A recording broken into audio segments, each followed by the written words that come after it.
Ahí, ahora sí me acordé de grabar. Bueno, entonces, para cerrar con esto que estábamos pensando, les decía, la proporcionalidad también la podemos observar respecto, por ejemplo, de la proporcionalidad que tiene una determinada cámara, ¿sí? Nosotros, al tener un sistema semimayoritario para elegir senadores, en la cual nosotros vamos a otorgar la misma representación a todas las provincias perdón, sin importar su cantidad de población, vamos a tener una situación en la cual va a haber una alta desproporción en el Senado, porque sin importar la cantidad de votantes que tiene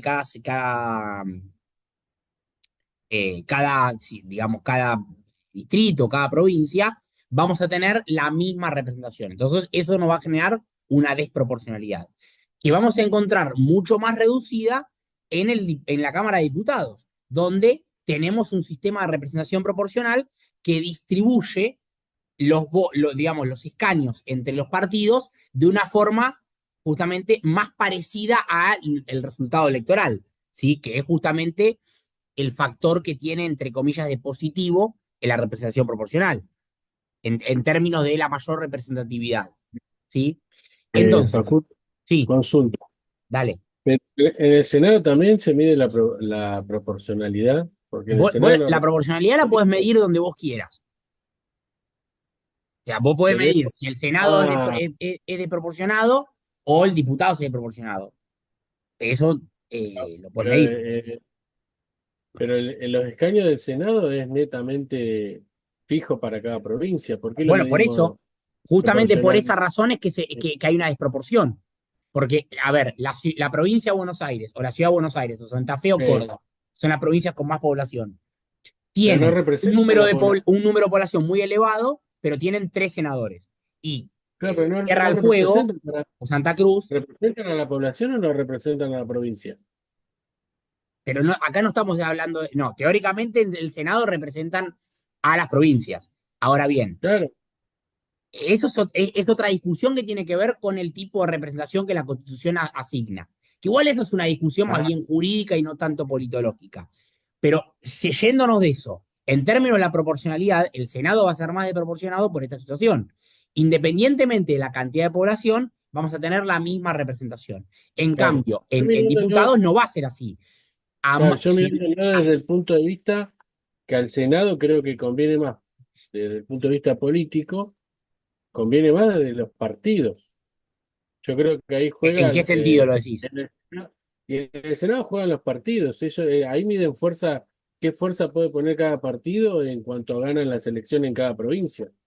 Me parece que no va por el lado de proporcionalidad del votante, sino va por la fuerza del partido que tenga cada senado o cada provincia. Porque si lo medís por provincia, por partido, generalmente siempre saca ventaja más el partido justicialista. No, ¿por qué? Porque se mide, yo lo mido desde ese punto. ¿Qué Claro, bueno, fuerza por tiene eso, la... no, no, no, está bien. A ver, acá estamos mezclando dos tipos de proporcionalidades. De la que perdón, yo te estoy Ah, hablando es la de proporcionalidad territorial, que tiene que ver, claro, vos acá estás comparando cuánta población tiene la provincia y cuánta representación obtiene el Senado. Entonces, ahí hay una alta desproporción. Por ejemplo, la provincia de Buenos Aires tiene mucha población y obtiene poca representación, porque tiene la misma representación que tiene Tierra del Fuego, que tiene muy poca población. Cuando vos vas a Cámara de Diputados, si bien hay una desproporcionalidad, es mucho menor que en el Senado. ¿Por qué? Porque al tener una representación proporcional y al tener un sistema en el cual hay una relación más directa entre la cantidad de población y la cantidad de diputados que cada provincia tiene, entre comillas, porque obviamente ese número está desactualizado, pero hay una relación más directa, es decir, se entiende que constitucionalmente a más población hay más diputados para esa provincia, tenés un nivel menor de desproporcionalidad. ¿Sí?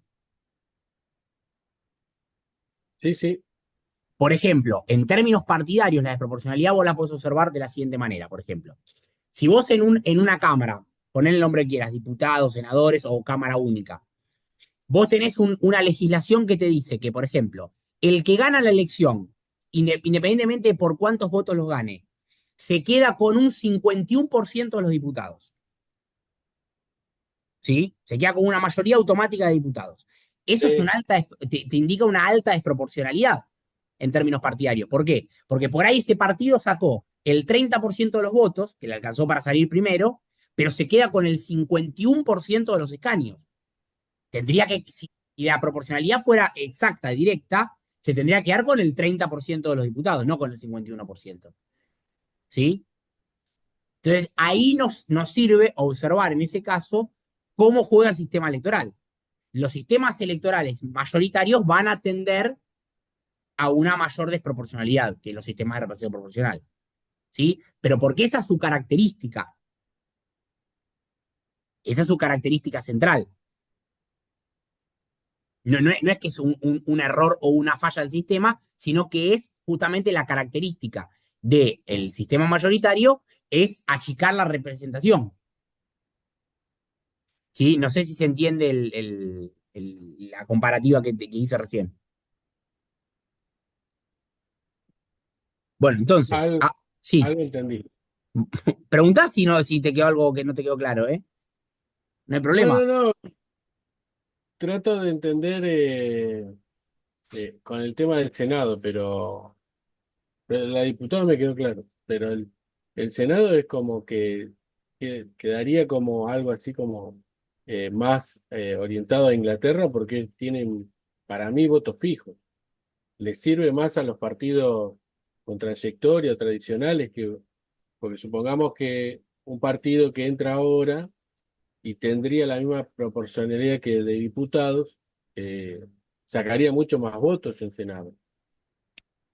Claro, pero a ver, no tiene que ver con la performance electoral propiamente dicha en un momento determinado, sino que tiene que ver con la comparativa entre los votos o el porcentaje de votos que saca un partido y el porcentaje de escaños que este tiene. ¿Sí? Por ejemplo, en el Senado hay solo dos partidos representados por provincia. El que gana, Sí, que se lleva dos senadores, y el claro, segundo, que se lleva la uno. minoría, Sí. exactamente. Entonces, hay, por ejemplo, un tercer partido que sale tercero, pero saca el 20% de los votos. Ahora, ese No partido, entra en el ¿tiene el Senado. 20% de los senadores? No, tiene No, cero no senadores. entra, no entra. Bueno, lo mismo pasa con el que gana. El que gana puede ganar con el 40%, por ejemplo, Sí. pero se lleva dos senadores, dos de tres. Es decir, lleva tres cuartos, lleva el 66% de los senadores. Claro, por eso, esa era ¿Entendés? mi duda. Ahí Entonces va el tema de queda de la desproporcionalidad en reforzado, términos partidarios. claro, pero entiendo que queda reforzado para los partidos que son fuertes, son tradicionales Es que en los las sistemas provincias. mayoritarios siempre van a tender a beneficiar a Claro, los partidos grandes, siempre, sí. sí, sí, ahí es como que, En eso estamos de acuerdo. En eso sí, estamos de sí, ahí, acuerdo. Entonces, bueno, a modo de resumen de lo que estuvimos viendo del tema del análisis de los sistemas, perdón, de las elecciones, decíamos, lo primero, la orientación del voto, acuérdense, ver votos emitidos, votos válidos, votos nulos, votos en blanco positivos. El tema de la fragmentación-concentración, es decir, la concentración en términos de lo que sacan las dos candidaturas más votadas, la fragmentación en términos de la cantidad de partidos o cómo está distribuido el voto entre los distintos partidos, el tema de la volatilidad electoral, ¿sí? En términos de cómo va cambiando el sistema de partidos entre una elección y la otra, ¿sí? No sé si se escucha, pero justo están pasando los bomberos. El cuarto lugar estaba el tema de la competitividad del sistema electoral. ¿Se acuerdan que habíamos visto tema de apertura del mercado electoral? ¿Sí? Si hay o no competidores excluidos. ¿Qué disposición tienen los votantes de elegir entre distintas alternativas? Y la vulnerabilidad que tiene el gobierno, es decir, la incertidumbre que el gobierno tiene de perder las elecciones. Y esto último que estábamos viendo es el tema de la distribución territorial y la proporcionalidad del voto, que es lo que estábamos trabajando recién. En términos, en primer término, respecto a la nacionalización del sistema partidario, y en segundo término, en tema de lo que tiene que ver con la desproporcionalidad en términos territoriales y en términos partidarios, que es la comparativa que hacíamos recién con Oscar que estábamos comentando. Entonces, lo que me queda pendiente para cerrar este tema simplemente es mandarle el texto ese que les comentaba, donde van a tener ahí algunos índices que creo que les pueden resultar útiles para aquellos que quieren analizar algún resultado electoral, lo pueden tener ahí a mano. Cualquier cosa que se encuentren con alguna dificultad, con algún índice que quieren calcular y no les sale o no se dan cuenta, obviamente, como siempre, me escriben, me comentan y lo vemos. Igualmente lo van a poder hacer porque es relativamente simple. Sí, ahí está bastante bien explicado. Aquí sí, bueno, eso, digamos, los que lo quieran hacer lo tienen ahí como herramienta posible para utilizarlo. Entonces, tema análisis electoral lo abandonamos por ahora y pasamos al tema central que quería comentar en esta clase y que les había dicho al principio que tenía que ver con un agregado que puede resultar interesante para sumarle a la cuestión de los tres sistemas que venimos trabajando históricamente en esta materia y tiene que ver con el tema del federalismo, ¿sí? Que obviamente resulta especialmente importante en un país como Argentina, que es un país efectivamente federal. Es uno de los cuatro países federales de América Latina, ¿sí? Eh, con lo cual nos va a resultar interesante prestar atención a estas cuestiones, porque aquellos que hayan elegido algún país federal seguramente se van a topar con alguna de estas cuestiones y les puede resultar interesante tenerlo a mano también.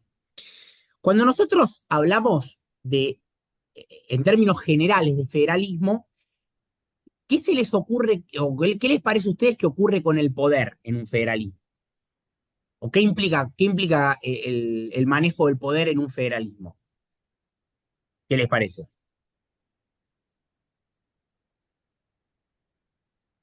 que está La no compartido. concentración de el poder en una en un solo en nuestro caso en Buenos Aires, digamos. O sea, la repartición del poder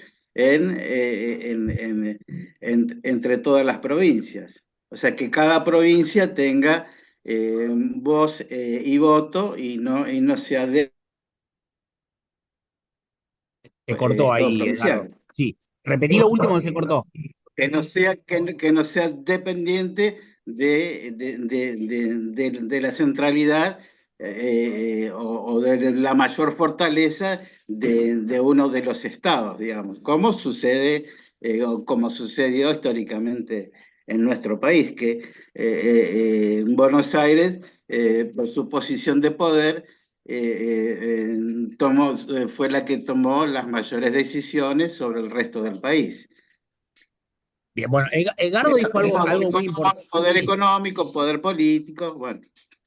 bien, Edgardo dijo algo muy importante que nos va a permitir hacer una primera definición inicial, pero también me voy a quedar con algo que dijo a lo último que tiene que ver con la dominancia de un distrito sobre el resto de sus pares. Que eso lo vamos a dejar para verlo ahora en un ratito, cuando nos adentremos más bien en los tipos de federalismo y demás. Pero sin irnos tan lejos, lo dejo ahí estacionado y vamos primero a una primera, entre comillas, definición inicial de federalismo. Cuando nosotros hablemos de federalismo, vamos a estar hablando de una distribución territorial del poder. Es decir, tenemos un poder y lo distribuimos entre distintos distritos. ¿Sí? Entonces, la distribución de poder puede darse de dos maneras. De manera, o en forma de un gobierno unitario o de un gobierno federal. ¿Sí? Cuando hablemos de un gobierno unitario, vamos a tener, como lo mencionó lateralmente Edgardo, vamos a tener un gobierno central que controla a los distintos poderes territoriales o regionales.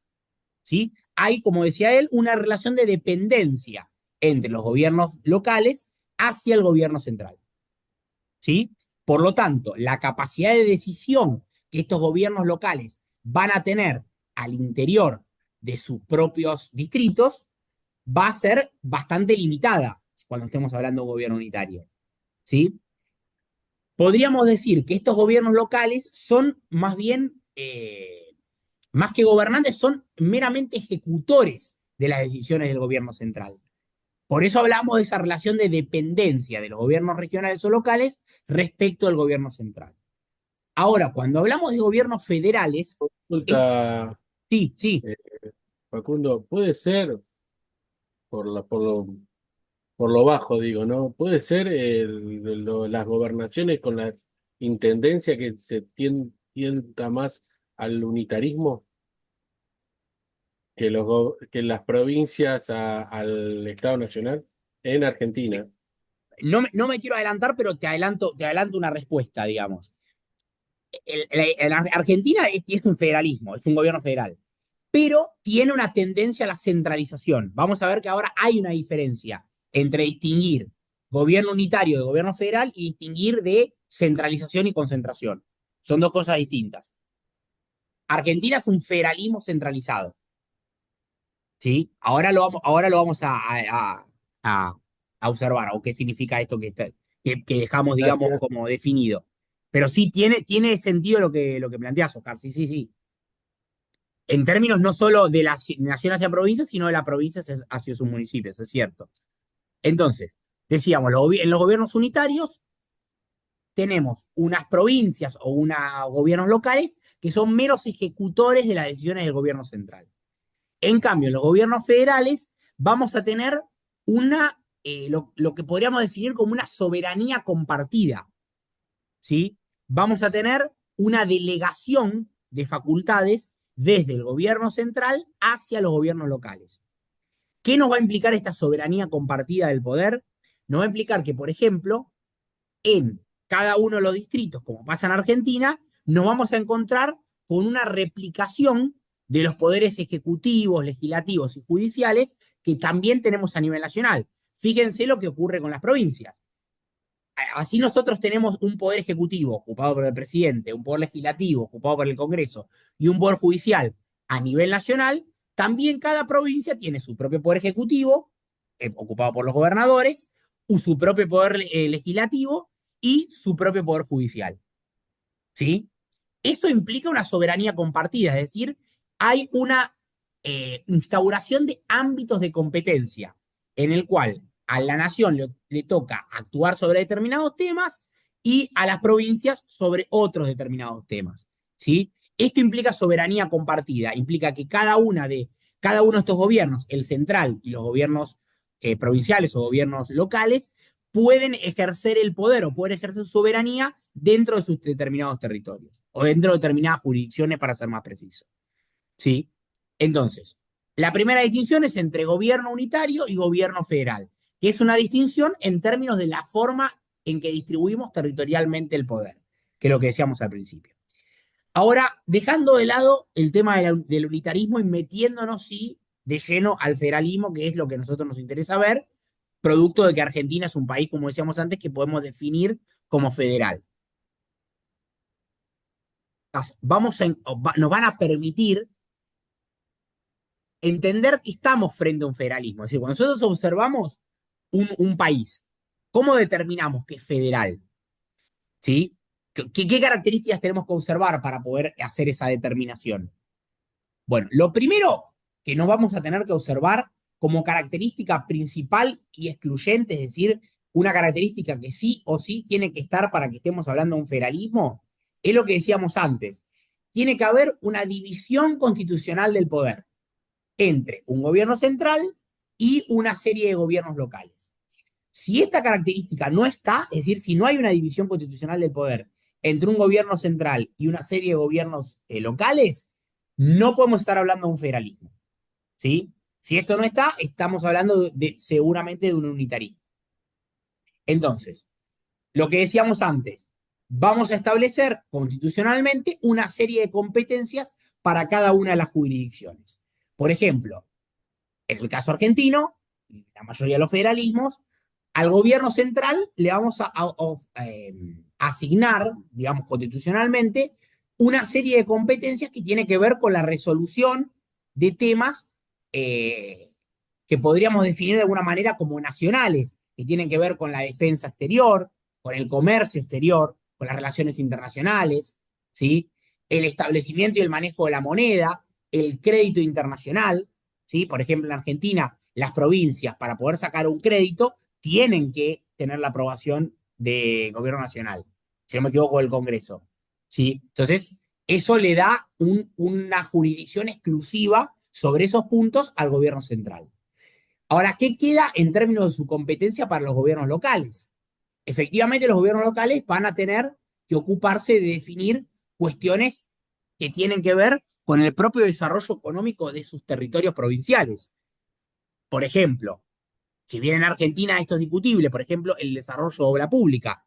Digo que es discutible porque en el caso de Argentina, la nación hace en buena parte eh, obra pública a nivel nacional. Bueno, en este caso, en la actualidad no está haciendo obra pública de ningún tipo, pero me refiero que en términos generales, generalmente la nación tiene una incidencia importante sobre la obra pública, pero es eh, la obra pública es más bien una competencia que suele asignarse a los gobiernos locales.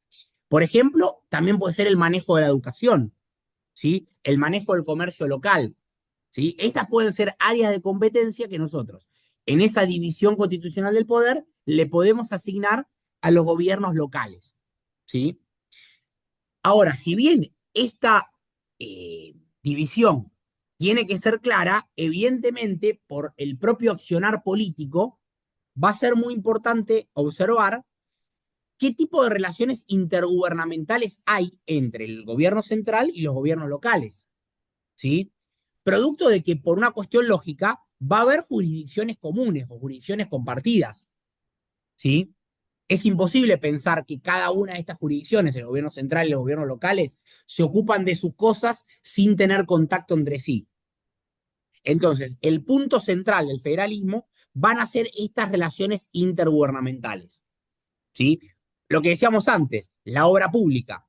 Nosotros decimos que la prioridad puede ser para el gobierno provincial, pero la nación también transfiere recursos para obra pública. Entonces, ahí hay una relación de intercambio entre el gobierno central y los gobiernos locales por un tema que es propio de la jurisdicción del gobierno local, ¿sí? Entonces, observar estos intercambios intergubernamentales van a ser importantes para comprender qué relación política de poder hay entre estos dos gobiernos, entre estos dos tipos de gobierno, el gobierno central y los gobiernos locales. Entonces, esa es la característica central que, como decíamos, y que sí o sí tiene que estar presente cuando nosotros identificamos un federalismo. Ocurre entonces con las características que pueden o no estar, pero son importantes que estén para poder definir un federalismo. Es decir, que podríamos decir que son características secundarias o laterales que hacen o refuerzan el federalismo. Entonces, así como dijimos que al principio estaba la división constitucional de poder, también tenemos que tener presente la existencia de una constitución escrita, ¿sí? Que haya un texto constitucional en el cual, con claridad, esas áreas de competencia que nosotros dividimos entre gobiernos locales y gobierno central estén, como decíamos recién, claramente definidas en la Constitución, ¿sí? Por eso hablamos de constitución escrita. Tiene que estar legalmente establecido cuáles son las áreas de competencia de cada uno de estos gobiernos. ¿De qué otra manera importa el tema de la constitución escrita en términos de qué ocurre al interior de los territorios provinciales de cada uno de estos distritos? Es decir, es importante que en un federalismo cada uno de de estos gobiernos locales tenga la posibilidad de tener una constitución propia. Si nosotros decimos que una característica del federalismo es que el poder ejecutivo, el poder legislativo y el poder judicial estén representados también en términos locales, es decir, haya un poder ejecutivo, un poder legislativo y un poder judicial a nivel local, es la forma de funcionamiento de esos poderes tiene que estar estipulado en algún lado y va a ser en la propia constitución de cada una de las provincias, ¿sí? Entonces, la constitución escrita es importante tanto para dividir áreas de competencia, en términos claros, como para asegurar que al interior de cada uno de estos distritos sepamos cómo funcionan esos poderes y esas competencias que cada uno de esos distritos tiene a su interior. Entonces, división, división del poder, constitución escrita, y el tercer factor importante del federalismo, y diría yo que es uno de los que más lo refuerza, es el bicameralismo. ¿Alguno sabe o le viene a la cabeza qué es un bicameralismo? ¿O qué implica que haya un bicameralismo? Dos cámaras. Esas dos cámaras. Correcto, exactamente. Que haya dos cámaras, pero que lo importante es que no solo haya dos cámaras, sino que éstas Sino que tengan... importen además. ¿Cómo? Perdón, que no te escuché. Sino que importen además. Que no, que no se escuchó bien, perdón. Que importe su voto, su trabajo, porque... Exacto, que sean decisivos en términos políticos, Exacto. las dos cámaras. Bueno, eso que vos estás definiendo, Ivana, que es un bicameralismo en el cual la Cámara que representa a las provincias sea decisiva políticamente, es lo que se conoce como un bicameralismo simétrico. Es decir, un bicameralismo en el cual ambas cámaras tienen poderes eh, parecidos en términos de sus capacidades, es decir, que no hay una cámara que sea más poderosa o más decisiva que la otra, ¿sí? Es decir, cada una tiene sus funciones distintas, pero tienen niveles de poder similares. Por ejemplo, para que ustedes puedan establecer una Y comparativa. además como que tienen una representación diferente. Exacto, exacto, sí, sí, sí. Pero eso no es simétrico. La simetría tiene que ver con un tema de poder, no con un tema de representación. Ahora vamos con el tema de representación, pero quiero darles un ejemplo para que me entiendan esto del bicameralismo simétrico. Un bicameralismo asimétrico, un ejemplo de bicameralismo asimétrico, es, por ejemplo, el modelo británico, donde hay dos cámaras, la Cámara de los Comunes y la Cámara de los Lores. Solo una de las dos puede formar gobierno, que es la Cámara de los Comunes. La otra no, la Cámara de los Lores es más bien un salón de la fama, básicamente, donde no tiene un poder decisivo en términos políticos, que es el que sí tiene la cámara baja, que es la que toma la decisión más importante en términos gubernamentales, que es justamente la formación de gobierno. Entonces, ahí hay una simetría de poder. La Cámara de los Comunes es más importante que la Cámara de los Lores. Entonces, es un bicameralismo asimétrico. Ahora, la Argentina es un bicameralismo simétrico, en el cual la Cámara de Diputados y la Cámara de Senadores tienen poderes equitativos, por decirlo de alguna manera. Si tienen el mismo nivel de poder y de decisión respecto de, por ejemplo, la aprobación de leyes y demás. Entonces, en términos de su distribución de poder, la Argentina es un bicameralismo simétrico. Por lo tanto, la cámara alta, que como ahora sí yendo al tema de la representación, es aquella que representa a, a las provincias, ¿sí? A los gobiernos locales, va a ser un factor decisivo a la hora de tomar decisiones. Por eso es que es simétrico su poder respecto a la Cámara de Diputados, ¿sí?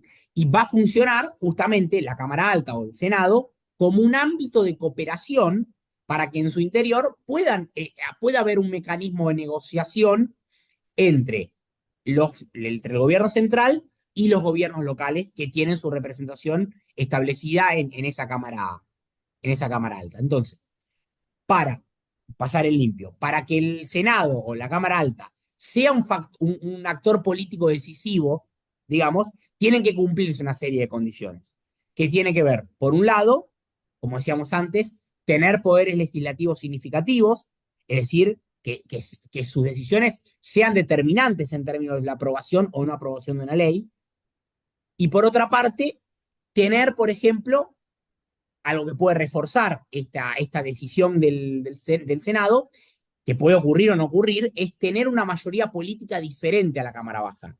Por ejemplo, que en la Cámara de Diputados haya una mayoría de un determinado partido y en el Senado de otro, ¿sí? Cuando esto ocurre, el Senado se va a volver más decisivo, porque, por ejemplo, se va a convertir en un factor, o puede convertirse en un factor de bloqueo de las decisiones. Por ejemplo, el gobierno manda la ley a diputados, en diputados se aprueba, pero en el Senado se bloquea. Entonces, fíjense si no es decisivo el Senado como actor cuando ocurre esta situación. Bueno, entonces, todo esto nos permite, el bicameralismo nos permite reforzar el federalismo. Como decíamos, el bicameralismo puede o no estar en un federalismo, pero si está, vamos a tener un federalismo más reforzado o más importante.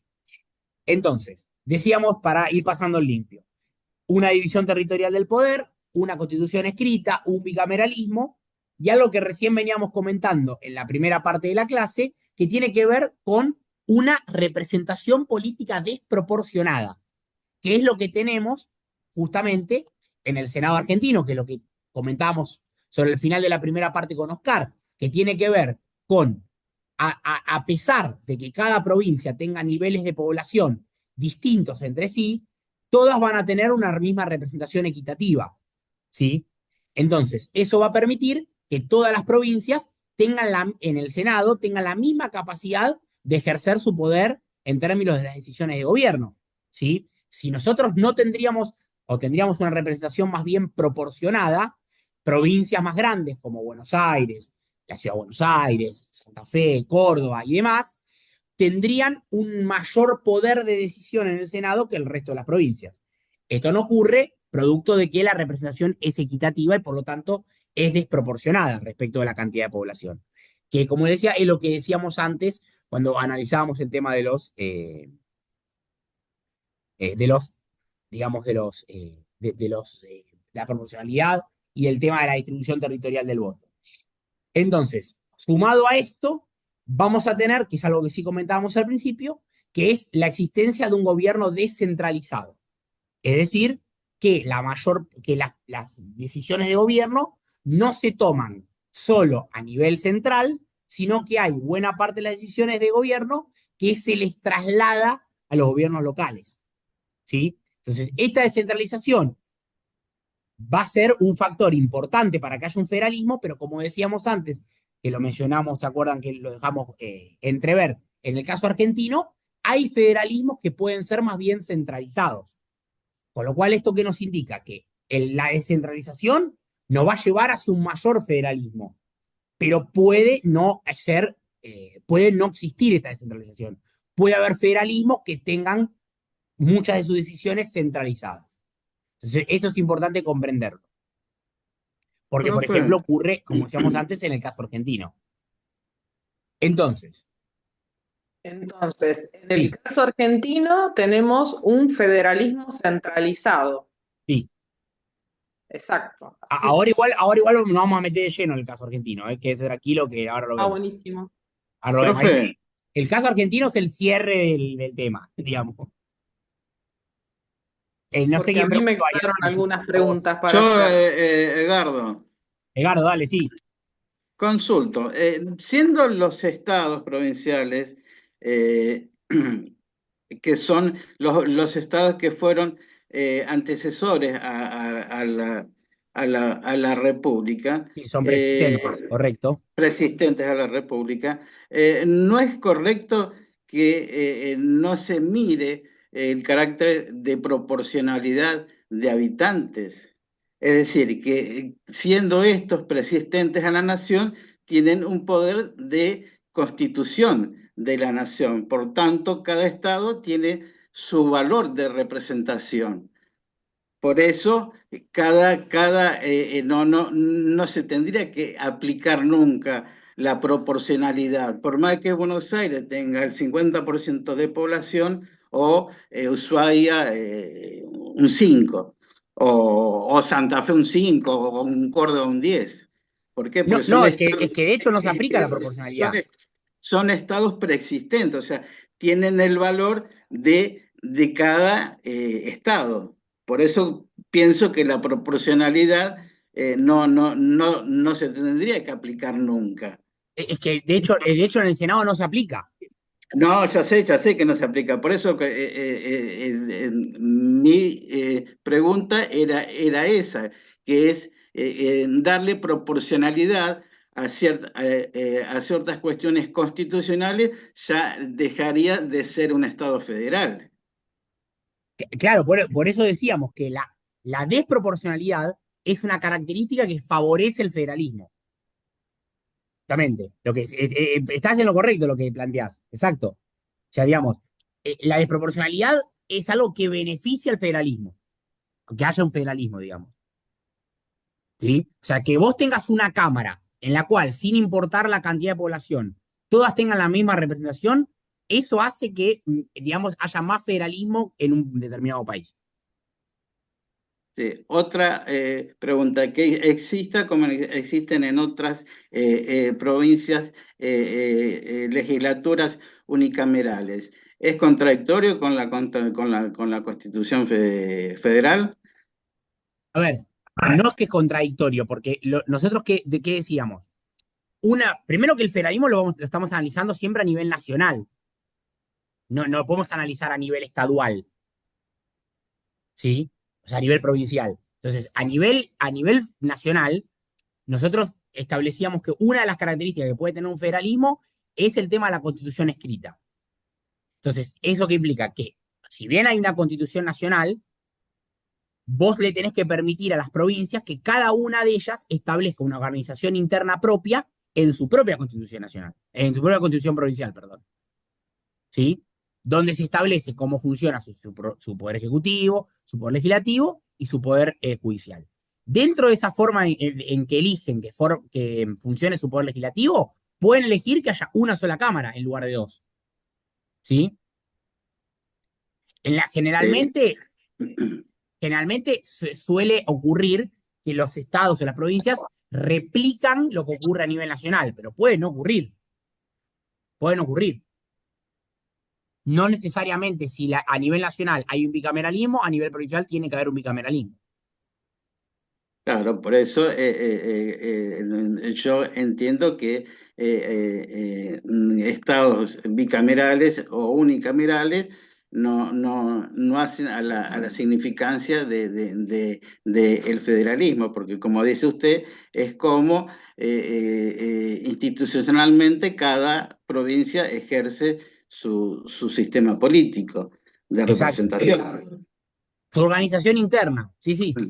Porque por ahí la confusión se da en que, no sé qué, no me acuerdo ya los artículos, que decía que las provincias deben ayornarse al sistema federal nacional, en sus propias constituciones. O sea, que no deben, digamos, extralimitarse constitucionalmente y dejar de contemplar la Constitución nacional. Pero eso dependerá de la disposición constitucional que cada país federal tenga. Eso es una cuestión, digamos, podríamos circunscribir a la cuestión legal. Lo que yo digo es que, lo que quiero que quede claro respecto al bicameralismo. Yo creo que del gobernador de La Rioja, que en su propia constitución quiere imponer la elección indefinida. Y eso va en contradicción con la Constitución nacional. Pero si igual hay un montón de provincias que tienen relación indefinida y otras no. ¿Cómo cuál? No, hay provincias que tienen relación indefinida y otras no. Eso se define en la Constitución provincial. Porque la Constitución provincial tiene su ámbito de competencia, justamente, es el territorio provincial. Claro. Claro, pero eso no va en contra de la Constitución federal. No porque una de las características del federalismo es que cada provincia pueda darse a sí mismo su organización interna. Sí, su autonomía. Exactamente. Justamente por lo que vos decías al principio. Como las provincias son preexistentes, la mayoría de las provincias son preexistentes, no todas, pero la mayoría de las provincias son preexistentes al gobierno nacional, se les reconoce o se les sostiene su autonomía para definir su forma de organización interna. Pero, a ver, en términos de resumen de lo que quería quedar claro del bicameralismo. El bicameralismo es una característica que refuerza el federalismo, pero puede no estar en un federalismo. O sea, puede haber un federalismo de asamblea única. Lo que digo es que al haber bicameralismo, se refuerza el componente federal, porque vas a tener una representación de las provincias a nivel nacional. ¿Sí? Por eso decíamos, la característica que sí o sí tiene que estar es la distribución territorial del poder. Todas las otras características que mencionamos son características secundarias que pueden o no estar, pero siempre y cuando tengas más de esas características